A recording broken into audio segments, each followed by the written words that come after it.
আসসালামু আলাইকুম। আজকে এই ড্রেসের সেলাই টিউটোরিয়াল শেয়ার করব।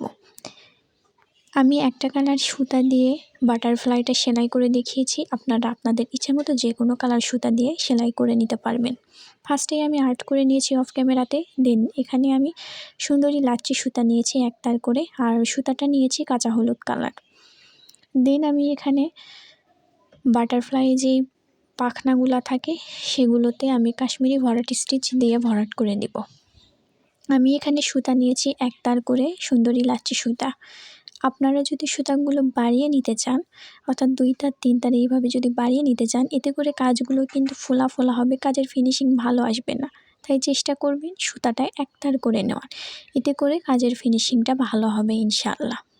আমার ভিডিও দেখে যদি কেউ উপকৃত হয়ে থাকেন তাহলে আমি আশা করব আমার ইউটিউব চ্যানেলটা সাবস্ক্রাইব করে আমার পাশেই থাকবেন।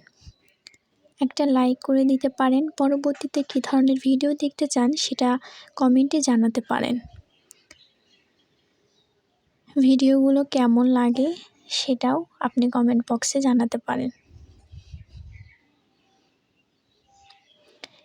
এই বাটারফ্লাই যে শুধু বেবি ফ্রকে করা যাবে এমনটা না, বেবি ফতুয়াতে, টেবিল রানারে বা কুশন কভারে যে কোথাও করে নিতে পারেন। এরপর আমি বাটারফ্লাই যেই বডিটা, এটাও আমি কাশ্মীরি ভরাট দিয়ে ভরাট করে নেব। আর এখানে সুতা ব্যবহার করছি আমি টেইলর সুতা, বা অনেকে গাড়ি সুতা, রিল সুতা এই সব নামেও চেনে।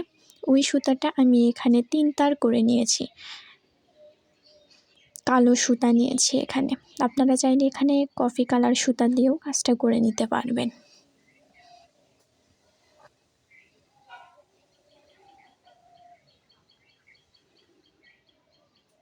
দেন বডির কাজ হলে আমি এখন পাখার চারপাশ দিয়ে আমি ডাল সেলাই দিয়ে একটু হাইলাইট করে দিব। এই কাজটা আপনারা স্কিপ করতে পারেন, তবে সৌন্দর্যের জন্য আপনারা এই কাজটা করবেন, আশা করি ভালো লাগবে দেখতে। পুরো বডিটাই করে নেওয়ার পর আমি এবার উপরের অংশগুলো ডাল সেলাই দিয়ে সেলাই করে নেব।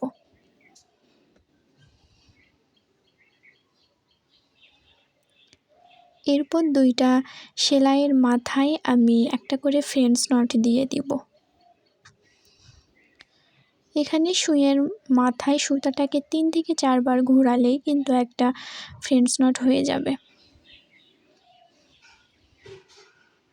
This is the final look. কেমন হয়েছে অবশ্যই জানাবেন। আজকের মতো এখানেই বিদায় নিচ্ছি। আল্লাহ হাফেজ।